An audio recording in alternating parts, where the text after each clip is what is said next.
I'm a boss chick, yeah, I'm a boss lady. I be calling shots, I be getting money. I'm a boss chick, yeah, I'm a boss lady. I be calling shots, I be getting money. Hey everyone, welcome to I Look Good Naked podcast. It's normally with Terry and Cass, but today I have a special guest because Terry is at her family reunion in Texas. So my special guest today is Shamea Morton. Yay! Hi, Shamea. everybody. So today it's I Look Good Naked with Cass and Shamea. That's right. And I think I look good naked. I mean, Yeah. And Shamea is 6 months pregnant right now. I am, y'all, and I'm trying to just, I don't know, grow into this 6-month belly. It's so tight and so uncomfortable already. It's so cute though and so little. Like I was telling her when I was 6 belly months, I was like, yep, little baby tees. She would still look amazing naked. I'm sure you're gonna do one of those the infamous pregnancy pictures. Of course, I have to. You gotta hold the boobies, that. you gotta hold the belly. Oh my God, it's so funny. But thank you for hanging out with us today. I'm happy that Terry went to go hang out with the fam, so I come hang out with you now. Yeah, because we've been saying we were gonna get together. So this is like the perfect Yes. opportunity for us to get is. together. And as you guys know, we normally do our segments for our podcast, and we always start with a quote of the day. Actually, Shamea has our quote today. She's doing my part, and I'm going to do the woman part that Terry normally does. So what is our quote? What are we talking about today? I love it. Okay, it says, God's dream is that you and I and all of us will realize that we're family. We are made for togetherness, for goodness, and for compassion. Reverend Desmond Tutu said it best, y'all. Yay. Okay, I love that. So really it's about passion, compassion, togetherness, respecting each other. I think we read it one more time. Okay, we're going to be quiet. Read it one more time. Okay, one more time. God's dream is that you and I and all of us will realize that we're family, we're made for togetherness, for goodness, and for compassion. So togetherness, goodness, compassion. Togetherness, goodness, compassion.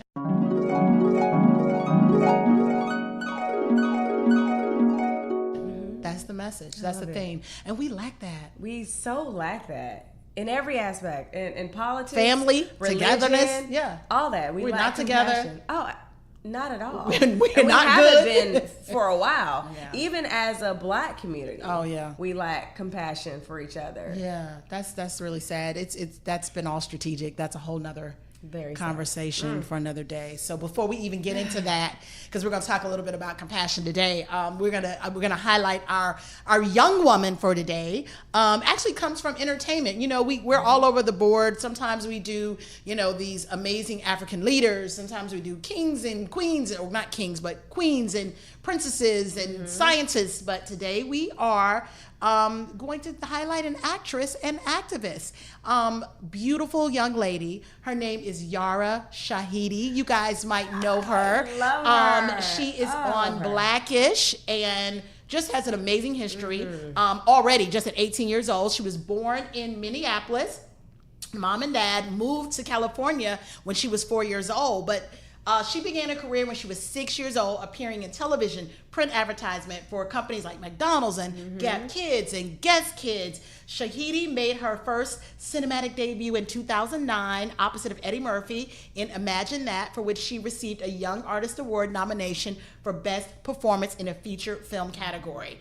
In 2012, she played Chloe Johnson, the daughter of President William Johnson, in a TV series First Family. And then ABC announced in 2014 she was going to be Zoe Johnson on Blackish. And so that's where a lot of us know her from. And in December 2014, she also won an NAACP Image Award in that same category for Best Supporting Actress in Comedy. In 2017, she got a spinoff.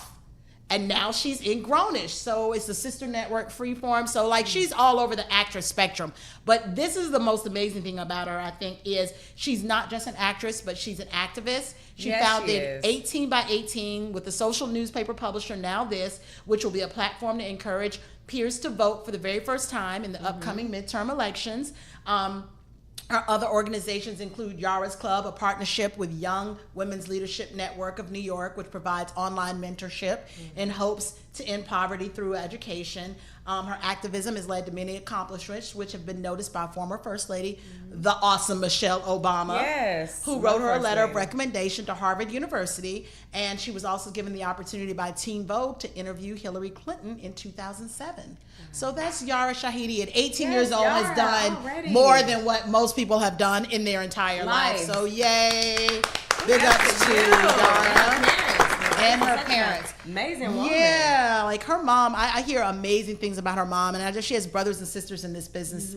So I can only imagine the sacrifices that her mom and dad have had to go through just to kind of get her to that place. I mean, I know that you are just now starting with family and kids, but I have kids, girl, and when I say I feel like I'm uber mom, because between going back and forth from swimming to dance. Well, it used to be dance. Now it's gymnastics. So now it's gymnastics 4 days a week. Monday, Tuesday, Thursday, Friday. Girl, wait, what? We have to look forward to? We are homeschooling because she's on the team. So literally the middle of the day, then she has to go to. Okay, so you can look forward to seeing her. Yes, hopefully we'll be reading. Somebody will be reading about her. Yes, Ms. Brooklyn. On IMDb. Yes, so that's it's a lot. So big ups to her parents, because if it were not for them, I'm sure many of her accomplishments wouldn't even have been achieved. But and I follow her on social media, and she's just such a huge activist. Like for her generation, her voice is so big, and she lets it, be heard and known, and she really speaks out for us as a community, and just some of the things that you are kind of like nervous about talking about, tweeting about, even when it comes down to our youth being, killed or stereotyped. Yeah. She speaks out about it. And she's not afraid, and she has such a powerful voice, and I just love that. I love that about her. That's amazing. Yeah, because fear is a big thing. People don't feel like they can speak out now these days. Oh, I don't want to lose my job, or I don't want to lose this, or she's like, hey, here's what it is. Yes, Yara. Hey. 18? What? I know at 18. I wish I would have had the guts. Oh my God. 18. Well, when I was 18, we didn't have a social media platform, but we weren't even worried. We weren't even trying to speak out for others at 18. Because at 18, you're just consumed with yourself. So that's the only person you're really speaking out with. And you're just trying to figure it all out. You're just trying to figure it out and get a man and keep a man and not fall out with your girlfriends. And sneak in the club. Right. Our goals were just so limited. So limited, right? Not good. That is not good. Well, this brings us to our entertainment segment, because we were talking about compassion, talking about speaking out. Girl, so this week in entertainment, and this is so funny because I don't usually get caught up on just the messiness of online social media, but it came up in my feed and I read it because it was quick, and I just bust out laughing. Then I felt bad for laughing, but it will now be a week late, but I'm sure the beef might still be going on. When Kim Kardashian has basically started with Tyson Beckford this week. Oh, yes. Oh, yeah. Tyson said something about Kim K, and then Kim clapped back at Tyson, and now I guess the clapback is continuing because I don't really know, but I keep seeing things pop up in my feed. Tyson was doing a little bit of body shaming. Okay, which is not good. Which is never good. Be it too small, too big, too whatever. Right. Women, we already have enough to think about with our bodies, being comfortable in our own skin. How dare you, just make a comment like that. Then the way in which he said it, he's like, a doctor effed up your right hip. Right. So basically saying that she didn't look good. Yeah. And that her hips were messed up. I don't like it or something. I don't like nothing about her or something like that. Okay, have your opinion, but do you really have to put that on my page? Like, you have to tell me? Right. Why is it even your response? Why is it your business? Like, that's my thing. But anyway, so Kim went back, because that's going to lead us into our topic for the day. Kim went back and was just like, sis, we know why you don't like it. Oh, such with the nail painting and the frog and the Kermit. So basically, she called him gay. She was like, yeah, okay, well, we know you don't like because you're gay. Yeah. And the way that the people... Well, first of all, it happened on Shade Room. So we all know that. See, I didn't even realize where it happened. And I don't think that there's an excuse for that, but Shade Room is like a place where the shade. That's what the name speaks for itself. Exactly. Yes. So I hate that it's turned into this big thing where it's like, oh, Kim's homophobic now. We know that Kim's not homophobic. Right. I mean, She's always around the gays. Right, and her dad is transgender. I mean, yeah, so I don't think that he should have went that far because he responded to that with a photo of him, shirtless. I think it was videoed. He says, I support the LGBTQ community. Now, I myself am not gay. I don't identify as a gay or bisexual man, but I do support the community, and basically like taking a dig at Kim to say that she doesn't support. Oh my God. And I'm like, okay, now y'all are going too far. Right. Like let it go. Like let's have the playful shade back and forth and be done with it. Right. Bless you. Yeah, thank you. Yeah, I just have a big issue with people picking on people on social media, and I feel like that's the only thing that happens. I mean, I have right at 200,000 followers. Yeah, and I promise you, I can post. It doesn't even matter what I post. Whatever I post, there's gonna be a few negative Nancy's on there that are gonna say something like recently I posted, "Oh, we're so excited, it's a girl," blah blah. And do you know people have gone on my page and said, "Oh, that's gonna be one ugly girl." What? and the sad part is it's black people.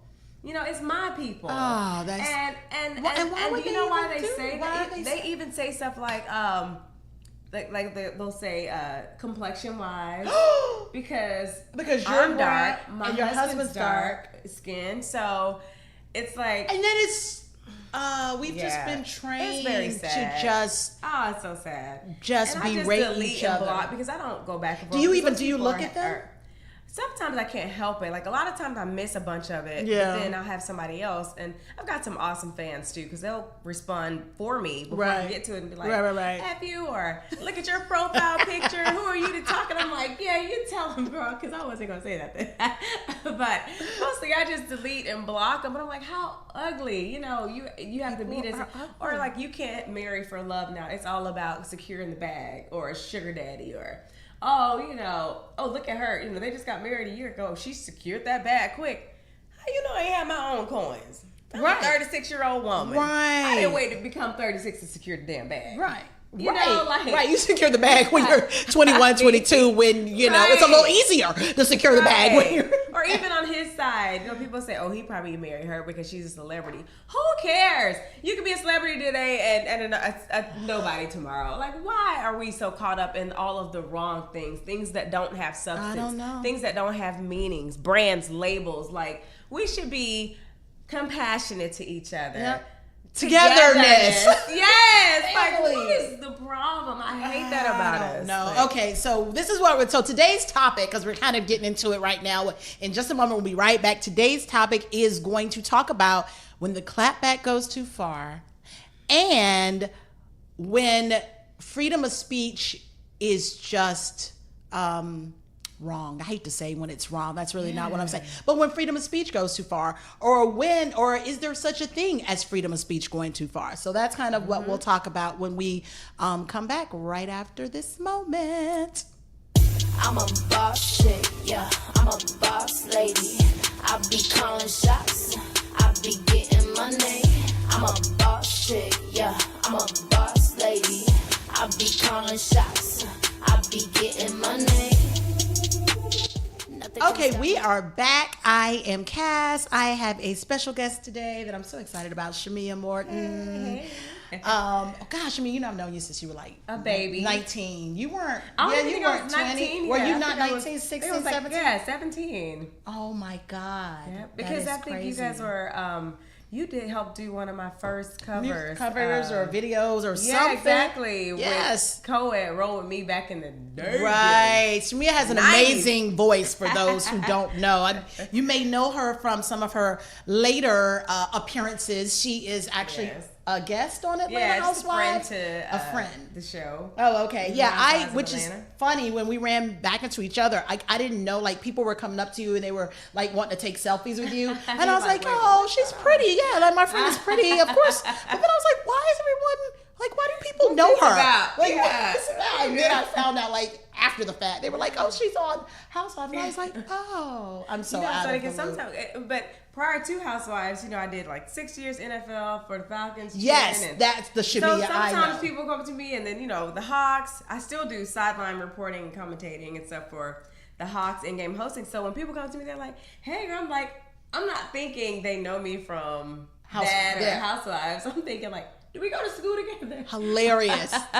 Or like, oh, were you at the game Saturday night? Or they're like, no, I watch you on the show. I'm like, oh yeah, that.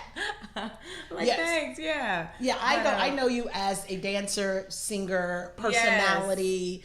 That's the Shamea I know, and that's a Shamea I will remain knowing. And that's the Shamea that I want you to know. That's the one I prefer you know. You ain't even got to worry about that other side. You know, that other side can get real ugly. I know, I don't want to see you. Like, it would just, I promise you, if I went online or I went on TV and saw you arguing and just breaking stuff, I would just break my heart. I'm not so doing I all would. that. So, I'm not going to give y'all all yeah, that. okay, good. Please don't give us all that. You're so refined. And yes, classy. I have too much to lose. Yes. Outside of that, so.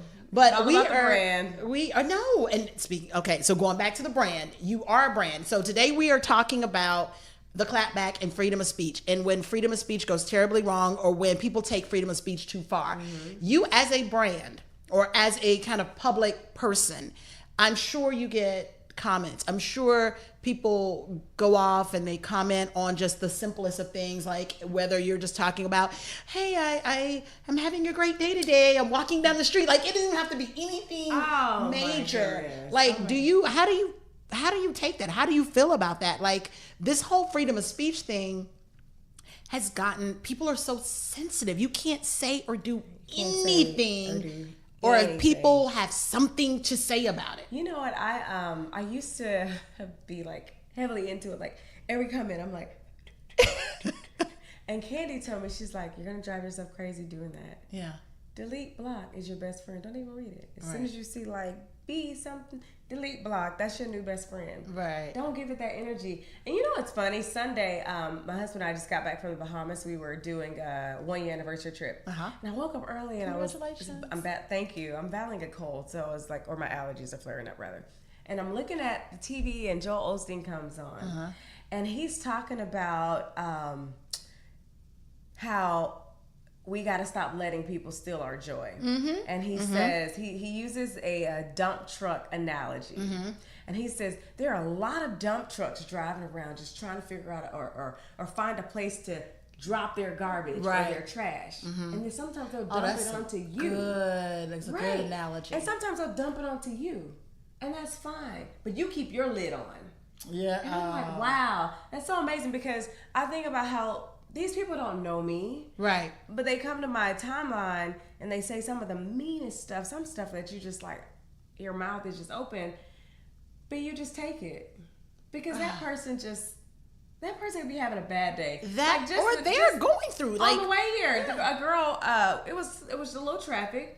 We couldn't go anywhere.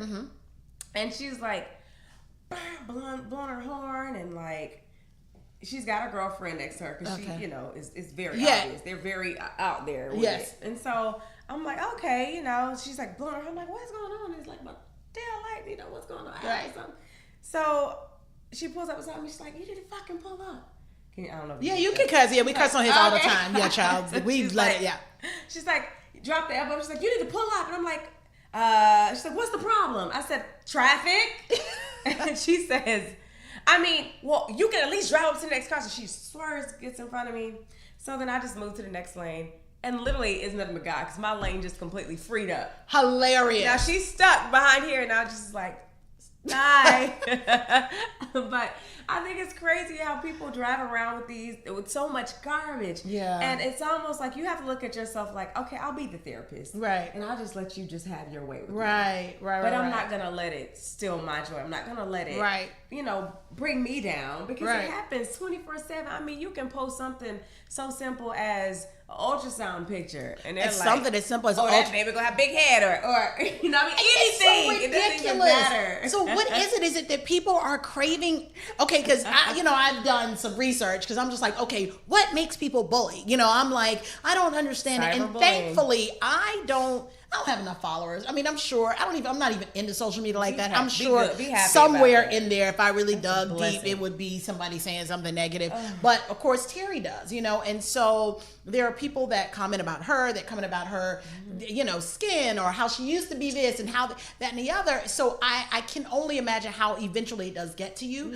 So I'm like, what makes people do that? And I'm like, okay, well, it's psychology. They're sad, they're depressed, they're insecure. But we just used to not live in a society. Well, I guess it was just before the internet. Like, people always bullied people. We were never as accessible. Like, because you could bully people in person in school, but it was never a lot of people. It was one tough person that felt like they were big enough, and because they had, if they were going to say it, they were going to have to fight. Yes, exactly. So exactly. Now you don't have. Now it's like people can hide behind the monitor. Right. I've never once had a person come up to me in public and say, "I hate you," or you're a B, or screw you, or you are ugly, or you. Right. Never. I always get the total opposite. Oh, you're so beautiful. I love you. So I'm like, oh, and it probably could be those same people that are on your page. They might be. Talking all that trash. But they always hide behind the screen. Right. And I think that's the bad part about social media. It gives people the courage to just, I guess, come for you or throw shade. And then I look back on old comedians. I love all the old comedians. Okay. Because it goes back to like you said, freedom of speech. Freedom of speech, which we don't want to lose. We don't want to lose that right.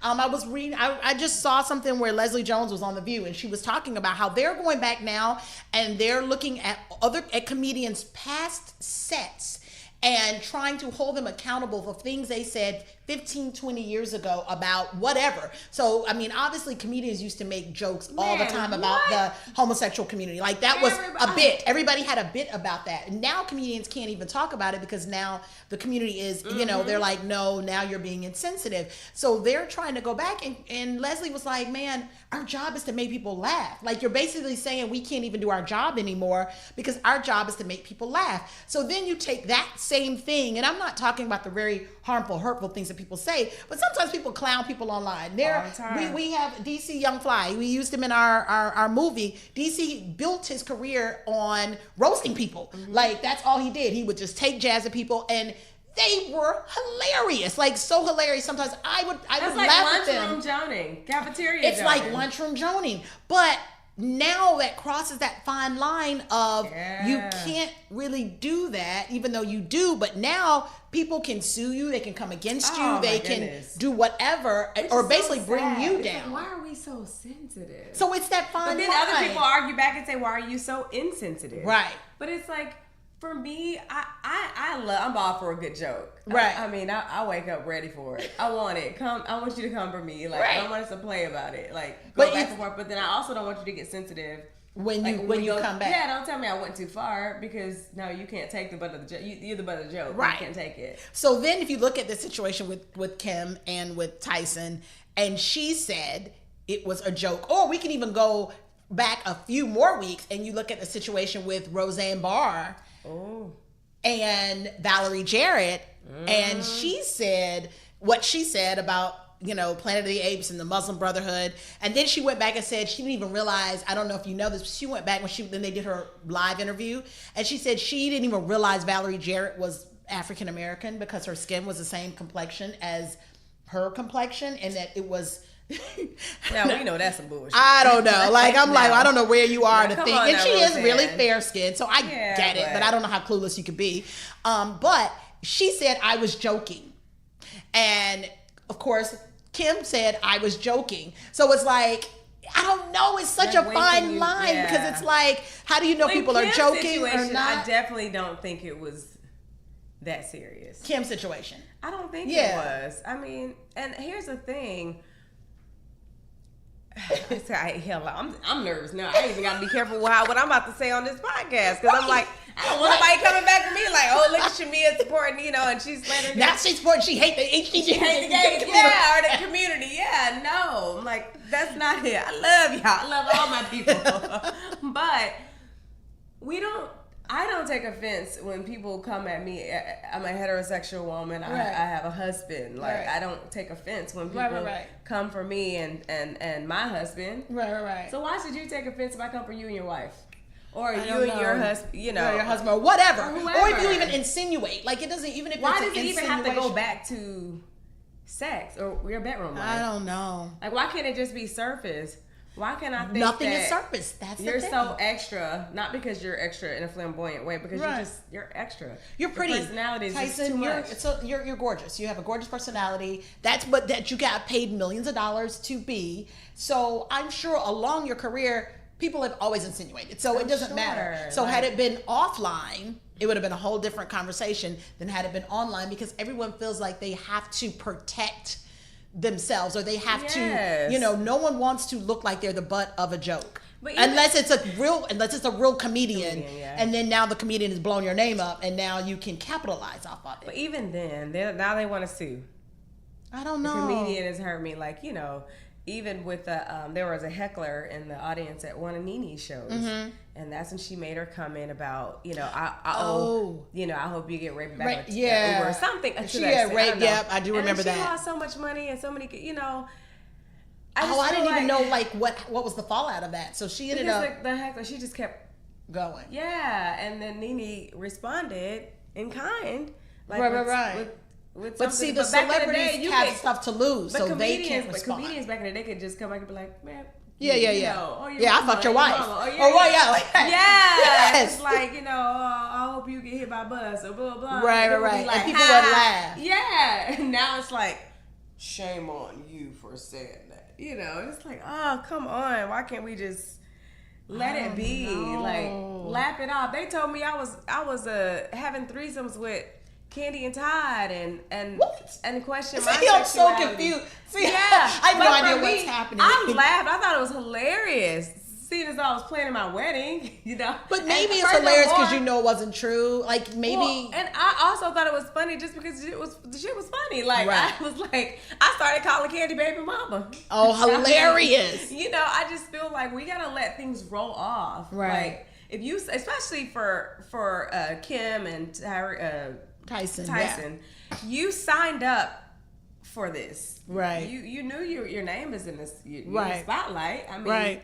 People are gonna have their way with it. One thing you say could be turned to something else. Right. You just gotta know that this is my intent. This is the meaning behind it. Right. And however it's taken after that, it's like I can't really, because now we trying to patrol how we say, why we say, what we say.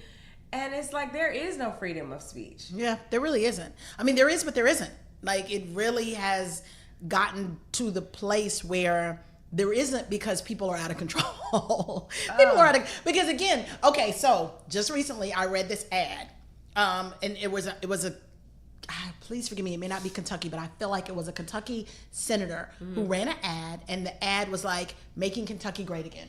But in the ad, he used pictures of lynchings, but the legs were like made a letter or made some sort of thing, so you couldn't see the bodies, but you could see the legs. And so they were like, close this ad down. Of course they got on him, and then he said, I never really realized. And I mean, of course that's an extreme, but he's like, I didn't realize it was offensive. Yes, you did. You knew it was offensive. Like some things are just so blatant. So it's that fine line of like even our president. Like there's so many people are crossing so many fine lines of decency that it's almost as though freedom of speech, not to say we want to be like a communist society like China, but it's almost like, okay, you just let the people go so far, and people unfortunately aren't compassionate, and so that decency line is crossed, and then it's like, are we mature enough to handle freedom of speech as a society? So let me ask you this, because you do film and TV, right for a while. Yeah. If there was I was watching TMZ yesterday, and all the good stuff was on yesterday, and they were filming, and on set they had a little boy as a stand-in, and he was black-faced, but for lighting purposes. Okay. Right. Now, are we being too culturally sensitive, or could they have just hired another? They could have hired another. I feel that way. Yeah, they could have hired. So then why didn't they? But they didn't also think they were going to be recorded. So obviously they weren't planning for that to happen. Would I ever do that? Somebody on the set was uncomfortable with it. Okay, so And I'm they recorded it. They recorded and they it. made a complaint, and I guess I Yeah. don't think anything was done about it, so they went public with it. Right. So when I saw it, I was kind of offended because I'm like, what if that was my son and they blackfaced him? Right. I don't know. I would feel some. But kind if of it way was your about son, it. was he light skinned and they blackface, or was he white and they put a blackface? And that's the thing. He was light skinned. Okay, I'm about to do you one better. So we shot a film called Across the Bear back in 2005, 4 or 5. Storm Reed, who is now a huge star, she was wrinkled all the time and all that. And I'm very good friends with her family and her mom. She was the lead. Well, she wasn't the lead. She played the little girl version of the lead. The lead was much darker. Storm gave such an amazing performance that the director was like, no, I have to have Storm. So we had to make her look darker in the very first scene in order to not make it be weird, because we so wanted her. Now, mind you, the little boy was a stand-in. Anybody can be a stand-in, so they could have found another stand-in. But when we did that, as black people, didn't think anything of it. Had that been a white movie and they had done that, black people would have been like, what? It would have been a problem. You making her face darker? So it's for that sure. double standard of black people calling each other nigga. Like, what's up, nigga? What's up, nigga? So it's kind of that double standard there. What's these, the legend, musician, singer, female black woman, they did a autobiography on her life, and Nina Simone, and people got mad for Zoe Saldana. Yep. Yes. Oh yeah, absolutely. You know I know that because I won't watch it to this day. Yes. So that's another thing. It's like, why didn't you get Aduba? What's her name from Orange Is the New Black? I mean, there's a bunch of actors. Lauryn Hill. You could go down the gamut of people. The list goes on. Of people who really could sing. And I love Zoe Saldana. I do did too. Drumline with her. I think she's an amazing actress. But do I think there's certain roles for certain people? Absolutely. And she even said, I remember that went back and forth, and she's like, well, I love the character. This is somebody I want to play. So as an actress, she felt she deserved to play that role, and it's no different than, again, this is when race plays a point. It's no different than somebody trying to lose all this weight or putting on a fat suit putting on like when Nicole Kidman, she was in The Hours and she played the author. I can't remember her name, but it wasn't Emily Dickinson. Maybe it was Emily Dickinson, and she had to have that nose to put on her face to make her look like that. So people started using all of these examples of how people adapt to the character using fake things of makeup or whatever. But because it was color, and U.S. has a big, horrible history with color, because it wouldn't have happened anywhere else. It wouldn't have happened in any other continent, or a country. But the U.S. has such a bad reputation, and not even bad. It's fact history with color, people of color, that anything that treads that line causes a problem of improper behavior or indecent behavior or what have you. I think it's funny that you bring up it's a U.S. It really is. It's a U.S. thing because my husband's from Kenya, and they don't see color. If anything, it's tribalism, but they don't identify. So when he's here and we're going out to dinner, or someone does something a little bit racist, yes, I'm looking at him like, damn, you ain't noticed that? And he's so blind. He's like, oh, and I'm like, mother, I'm ready to go off. Right. But he's just so... Because his history is not your history. Exactly. He doesn't have the same insensibilities or insensitive. He doesn't have the same sensibilities that you have. And that's the problem. But I don't think it's a problem that we will ever overcome as Americans, because it continues to be perpetrated and we continue to see it, and we still have a problem with color, and we still have a problem with them killing our young black boys, and like the problem still exists, so therefore all of the other issues surrounding the problem will continue to exist. Because had Roseanne Barr been British, or had she been African, or wherever she'd been, South African, there's a lot of white people in South Africa, and she made the same joke, it would have been like, oh God, it wouldn't have been. Everybody would have laughed at it, and it would have like we moved laughed at on. white chicks. Which should have been very offensive to white girls. Because they're white-faced. They're white-faced. Like, Black people laughed at it. And that's like one of my favorite films. But let's reverse that film and let's have 2 white girls as black and 2 white comedians. Let's have Amy Poehler and Anna Faris decide they're going to want to do a movie called Black Chicks, and now they're blackface. First of all, it would never get funded. First of all, hell, even you said that, I'm getting mad on here. When the treatment, it wouldn't even, when it hit Variety saying that it's in development, Black Twitter would shut it down. Oh, hell no. And we'd be so mad. We would be so mad. Oh, we'd be angry. But we could laugh at doing others. And so and we justify that. We're like, yeah, because we are the marginalized race. We're the race that has been, abused and what have you. So I used to think this was so funny when I was in college. We could have, I know we've kind of gotten from the freedom of speech, but really not. We would have every organization. I went to NC State. I went to a white school, but it was so many black people. It was enough black people to make a black university at the school. But we had every organization that we had an organization for, we had a black organization. So we had the black engineers, we had the black textile society, we had everything, not just the sororities. We just had every organization. Or we even had a dorm that all the black people stayed in, and we called it the projects. Like North Hall was the projects because that's what we named it. Yes. Right. But I used to think, I'm like, man, if they had a white engineering society, it would be a problem. But then what we're saying is the white engineering society is the main engineering society. So they are the general market, as they would say in Hollywood. You have a black film and then you have a general market film.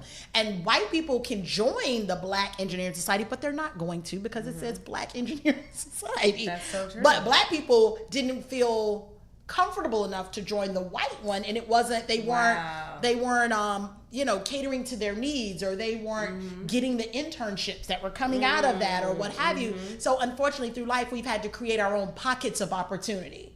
And so we have our own culture and our own language and our own thing because that's how we've been able to survive. So in that regard, it's like a great thing. But the same thing that curses us is, although we have that togetherness to kind of be away from them, we still fuck with each other. We do.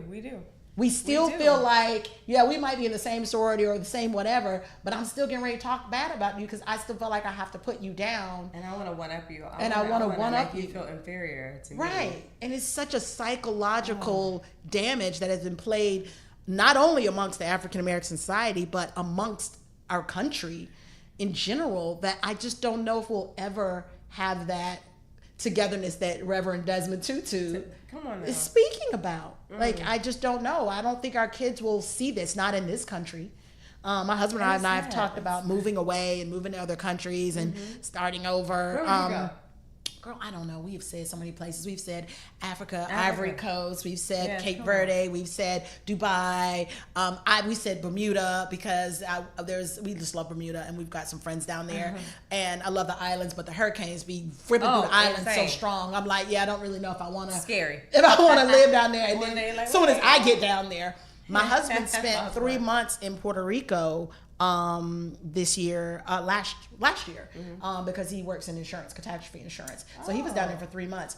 He found this beautiful house. It was on a cliff. He's like, oh my God, this is where, he's like, I really like Puerto Rico. And I'm like, well, I need them to get some lights before we talk about moving. But he really liked Puerto Rico because he said there's such a family and togetherness and a community that he's like, I love about it. And I'm like, they have their own culture. Other cultures can come here and have a togetherness. Racist or not, they can still kind of build because they have a togetherness. Unfortunately, we're destroying that now. Why we can't? I don't get it. But yeah, I think it really all starts again with this whole freedom of speech. Like